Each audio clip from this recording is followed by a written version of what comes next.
மக்களே, I am Mohamed Safruddin, third year MBBS student. இன்னைக்கு நம்ம யாரு கூட இருக்கோம்னு பாத்தீங்கன்னா, திருப்பூர் கவர்மெண்ட் மெடிக்கல் காலேஜோட சைக்காட்ரி டிபார்ட்மெண்டோட assistant professor doctor Sanjay Bose sir கூடயும் டாக்டர் ரமேஷ் சார் கூட இருக்கோம். Good morning sir. Good morning sir. Morning தான். இப்போ ஸ்டூடெண்ட்ஸ் மத்தியில, இப்போ பொதுமக்கள் மத்தியில இப்போ நிறைய பேர் படிச்சுட்டு இருக்காங்க சார். காம்படிட்டிவ் எக்ஸாம்ஸ் ப்ரிப்பேர் பண்றாங்க. அவங்களுக்கு வந்து அந்த ஸ்ட்ரெஸ், ஆங்ஸைட்டி அதெல்லாம் வந்து எப்படி மேனேஜ் பண்றது தெரியல. நிறைய பேர் வந்து சூசைட் பண்ற அளவுக்கு கூட போறாங்க சார். அதை எப்படி மேனேஜ் பண்றது, உங்களுக்கு டிப்ஸ் நீங்க சொல்லுங்க சார். எந்த ஒரு ஸ்ட்ரெஸ்னாலும் இந்த மேனேஜ்மெண்ட்ல வந்து ஏபிசி ஸ்ட்ராட்டஜின்னு சொல்லுவோம். First being aware about the problem, A for awareness. Next வந்து பேலன்சிங், அப்புறம் வந்து கண்ட்ரோல். இந்த 3 விஷயத்தையுமே ஃபர்ஸ்ட் ஃப்ரேம் பண்ணதுக்கு அப்புறம் தான் நம்ம என்ன பண்ணணும், எவ்வளவு பெரிய ஸ்ட்ரெஸ்ஸா இருந்தாலும் you can easily manage that.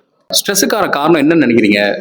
நீங்களா, இல்ல சுத்தி இருக்கிற விஷயங்களா, இல்ல சம்பவங்களா, இல்ல சுத்தி இருக்கிற அடுத்த மக்களா? எப்பவுமே ஸ்ட்ரெஸ்ஸுக்கான காரணம் நம்ம ஒரு விஷயத்தை எப்படி பாக்குறோங்கிறது மட்டும்தான் இருக்கு. So accept your problem. இப்போ உங்களுக்கு ஏதாவது வாழ்க்கையில் நடக்குதுன்னா ஃபர்ஸ்ட் இதை அக்செப்ட் பண்ணிக்கோங்க. Yes, you have this problem. அதுக்கப்புறமா திங்க் அபவுட் சொல்யூஷன்ஸ். எப்பவுமே நடந்து முடிஞ்ச ப்ராப்ளம்ஸ் பத்தி மட்டுமே யோசிச்சுட்டே இருக்குமே தவிர சொல்யூஷன்ஸை பத்தி யோசிக்கவே மாட்டேங்கிறோம். நீங்க சொல்யூஷன்ஸை பத்தி யோசிக்க ஆரம்பிச்சீங்கன்னாவே உங்க ஸ்ட்ரெஸ் குறைஞ்சிரும். அப்புறம் பீயிங் அசர்ட்டிவ், அதாவது உன்னை பத்தி உனக்கு தான் தெரியும். ஸோ உன்னோட problem you have to try to face and you have to try to let it know to others. உங்களோட பிரச்சனை என்னங்கிறது உங்களுக்காக நீங்களே பேசலைன்னா அது மற்றவங்களுக்கு தெரியாது. So being assertive is one of the important managing aspect in stress. Always உங்க ஒர்க் வந்து சிறுசோ பெருசோ இல்லை ஸ்ட்ரெஸ் கொடுக்குற வேலை எதுவாக இருந்தாலும் உங்களுக்குன்னு ஒரு மீ டைம் இருந்தே ஆகணும்.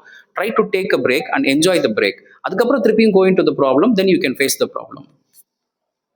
Always like being managing your problem. So ரொட்டீனாக வந்து நீங்கள் ஃபிசிக்கல் ஆக்டிவிட்டியில் இன்வால்வ் பண்ணுறது, ஹெல்த்தி ஃபுட் ஸ்டாப் பண்ணுறது, அதுக்கப்புறம் டெவலப் ஒரு ஹாபி. உங்களுக்குன்னு ஒரு ஹாபி வச்சுக்கோங்க. ரொட்டீன்லேயே ஒரு ரோபோ மாதிரி இல்லாமல் உங்களுக்குன்னு ஒரு hobby, you can adopt a pet. அந்த மாதிரி விஷயங்கள் பண்ணும்போது உங்களோட ஸ்ட்ரெஸ்ஸை வந்து உங்களால் ஈஸியாக மேனேஜ் பண்ண முடியும். ரொம்பவே தேங்க்ஸ் சார், உங்க ப்ரீசியஸ் டைம் எங்களுக்காக தந்ததுக்கு. ஸோ மக்களே, உங்களுக்கு வந்து வேற ஏதாவது சைக்காட்ரியில் ஏதாவது டவுட் இருந்துச்சுன்னா கீழே கமெண்ட் பண்ணுங்க. நம்ம சார் உங்களுக்கு ரிப்ளை பண்ணுவாங்க. மக்களே, தயவு செய்து medicine.in பேஜை ஃபாலோ பண்ணுங்க. Thank you sir.